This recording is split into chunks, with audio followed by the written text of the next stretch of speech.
বিশ্বনবীর কাছে দুইজন মহিলা আর দুইটা বাচ্চা, একটা কন্যার একটা পুত্র নিয়ে কাফেররা এসে হাজির হয়ে গেল। বিশ্ব নবীকে ডাক দিয়ে বললেন আলী, আল্লাহ নবীকে ডাক দিয়ে বললেন কার পুত্র কার কন্যা একটু আলাদা করে দিয়ে দাও। বললো আমার সময় নাই আলী, তুমি যে আলাদা করে দিয়ে দাও। হযরতে আলী বললেন দুইটা পাত্র নিয়ে আসো। দুইটা পাত্র আনা হলো। দুইটা পাত্রের ভিতরে দুইজনের নাম লিখলেন, দুইজন মহিলার হাতের ভিতরে দিলেন। বললেন যাও দুইজন তোমাদের ডান স্তন থেকে দুধ পান করে দুধ বের করে এই পাত্রটা ভরে আমার কাছে নিয়ে আসতে হবে। নিয়ে আসা হয়ে গেল। হযরতে আলী বললেন একটা দাড়ি পাল্টা নিয়ে আসো। কাফেররা বলছে আলী চাইনি ভাগ করে দিলেই তো হয়ে যায়। বলে না, এমনি করে ইসলামে ভাগ করার বিচার করার বিধান নাই। যাও দাড়ি পাল্টা নিয়ে আসো। দাড়ি পাল্টা আনা হলো। দাড়ি পাল্টা যখন উঁচু করেছে, যখন যে মহিলার নাম দুধটা বেশি ওজন হয়ে গিয়েছে তার কাছে পুত্র সন্তানটা দিলেন। যার ওজনটা পাল্টা হয়ে গিয়েছে তার কাছে কন্যা সন্তানটা দিয়ে দিলেন। কাফেররা বলছেন আলী এমনি করে তো আমরা মানব না, আমাদের বুঝিয়ে দিতে হবে। 1450 বছর পরে এসে মেডিকেল সায়েন্স প্রমাণ করলো এই পৃথিবীতে যাদেরকে আল্লাহ কন্যা সন্তান দান করেছে আর যাদের পুত্র সন্তান দান করেছে, কন্যা সন্তানের মায়ের দুধের ভিতরে যে পরিমাণ ক্যালোরি দান করেছে, পুত্র সন্তানের দুধের ভিতরে আল্লাহ পাক তার ডবল ক্যালোরি দান করেছে। যে কারণে পুত্র সন্তানের মায়ের দুধটা ঘনত্ব বেড়ে গিয়েছে, আর ঘনত্ব বেড়ে যাবার কারণে তার ওজনটা বেশি হয়ে গিয়েছে।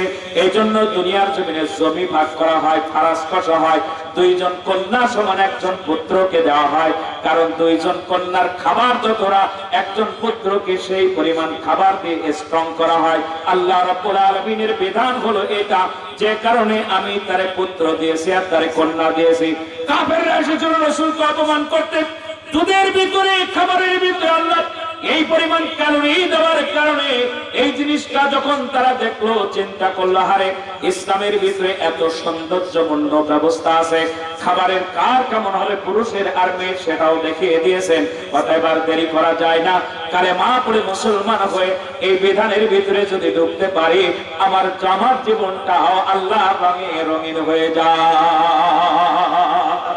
শরীফ থেকে শরীফা বানিয়েছে, বেটা লোককে নাকে ফুল কানে দুল, দেহের ভিতরে মহিলাদের পোশাক পরিয়ে তারা এই দুনিয়ার জমিনে শরীফ থেকে শরীফা বানিয়েছে।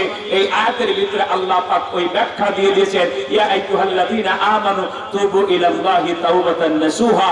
এই নাসুহা হলো একজন যুবক মানুষ, কিন্তু সে যুবতীর পোশাক পরে তারপরে মানুষের কাছে ধোঁকা দিত, আমি যুবক, আমি যুবক না, আমি হলাম যুবতী। এমনি করে মানুষদেরকে ধোঁকা দিয়েছে।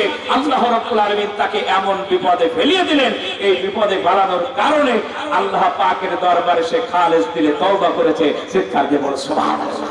আমার মুসলমান ভাইরা, বাদশা ঘোষণা করে দিয়ে দিলেন এই পৃথিবীতে আমার একজন সুন্দরী মেয়ের প্রয়োজন, আমার কন্যার বডিগার্ড হিসেবে কাজ করবে। তখন রাজ্যের ভিতরে যত সুন্দরীরা আসছে সব লাইন দিয়ে দাঁড়িয়েছে। নাসুয়া চিন্তা করলো আমার চেহারা তো কন্যাদের মতো, শুধু বিউটি পার্লারে যে যদি একটু সেজে গুজে এসে দাঁড়াইতে পারি তাহলে অবশ্যই আমার অবস্থা ওই জায়গায় চাকরি পাওয়া যাবে। পরের দিন সকালবেলা চলে গেল, চেহারা দেখে তারই চাকরি হয়ে গেল এবং তার ওই যে রাজকন্যার দেহ টেপার জন্য তাকে চাকরি দেওয়া হলো। এমনি করে একের পরে এক চাকরি করতেছে। রাজকন্যার গলার ভিতরে ছিল একটা লাল বর্ণের মুক্তার মালা। এটা যখন গোসলখানায় যেত খুলে ধুয়ে তারপরে যেত। আজকের যখন গোসলখানা থেকে ফিরেছে মুক্তার মালা আর খুঁজে পাওয়া যায় না। বলছে গেল কোথায় মুক্তার মালা? যত রাজকর্মচারী আছে সবগুলোকে লাইন করে দাঁড় করিয়ে দাও, যাতে করে তাদের চেক করা হবে জামা কাপড় খুলে। নাসুয়া চিন্তা করলো আমার জামা কাপড় খুললে তো অবস্থা বেকায়দা, শরীফ থেকে শরীফা বের হয়ে যাবে, ঠিক কিনা? এখন আমি কি করব? বলছে আমি তো নেই নাই। বলছে না নিলেও দাঁড়াইতে হবে। সবার পিছনে দাঁড়িয়ে গেল, এক এক করে চেক চলছে। চেকের ভিতরে 10 জন পার হয়ে গেল, আর মাত্র 10 জন বাকি আছে। আল্লাহর দরবারে দোয়া করতেছেন, রব্বুল আলামিন আমি তো পুরুষ, এতদিন পর্যন্ত মহিলার ভান করে আমি এই জায়গায় এসে অন্যায় আর অপরাধের ভিতরে নিমজ্জিত হয়ে গেছি।